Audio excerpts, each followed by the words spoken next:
महाशिवरात्रि हिंदू धर्म का एक अत्यंत पवित्र और रहस्यमय पर्व है। ये पर्व फाल्गुन मास के कृष्ण पक्ष की चतुर्दशी तिथि को मनाया जाता है। इस रात्रि को भगवान शिव की विशेष कृपा प्राप्त करने का श्रेष्ठ अवसर माना जाता है। महाशिवरात्रि केवल एक त्योहार नहीं, बल्कि आध्यात्मिक जागरण, आत्मशुद्धि और शिव तत्व को समझने का पर्व है। महाशिवरात्रि का सबसे बड़ा रहस्य यह है कि इसे रात्रि कहा गया है, जबकि अधिकांश पर्व दिन में मनाए जाते हैं।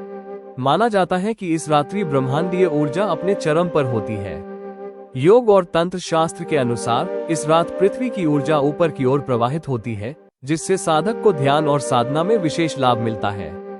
इसी कारण भक्त पूरी रात जागरण करते हैं और शिव का ध्यान करते हैं। धार्मिक मान्यताओं के अनुसार इसी पावन रात्रि में भगवान शिव और माता पार्वती का विवाह हुआ था। यह विवाह शिव, चेतना और शक्ति, ऊर्जा के मिलन का प्रतीक है। यही कारण है कि महाशिवरात्रि को दाम्पत्य जीवन, प्रेम, समर्पण और संतुलन का पर्व भी माना जाता है।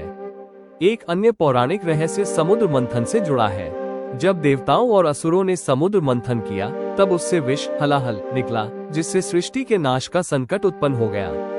तब भगवान शिव ने समस्त संसार की रक्षा के लिए उस विष को अपने कंठ में धारण कर लिया।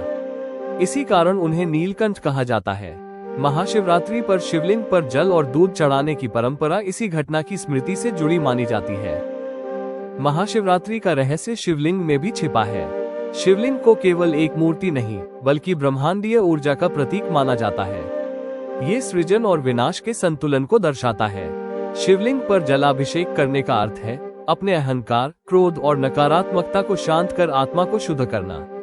आध्यात्मिक दृष्टि से महाशिवरात्रि आत्मचिंतन का पर्व है। शिव को भोलेनाथ कहा जाता है, क्योंकि वे सच्चे मन से की गई साधना से शीघ्र प्रसन्न हो जाते हैं।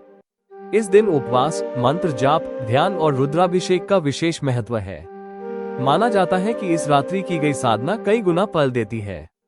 संक्षेप में कहा जाए तो महाशिवरात्रि का रहस्य केवल पूजा पाठ तक सीमित नहीं है, बल्कि यह जीवन में संतुलन, त्याग, तपस्या और आत्मज्ञान की प्रेरणा देता है। ये पर्व हमें सिखाता है कि जैसे शिव विष पीकर भी शांत रहे, वैसे ही हमें जीवन के कष्टों को धैर्य और विश्वास के साथ स्वीकार करना चाहिए। हर हर महादेव।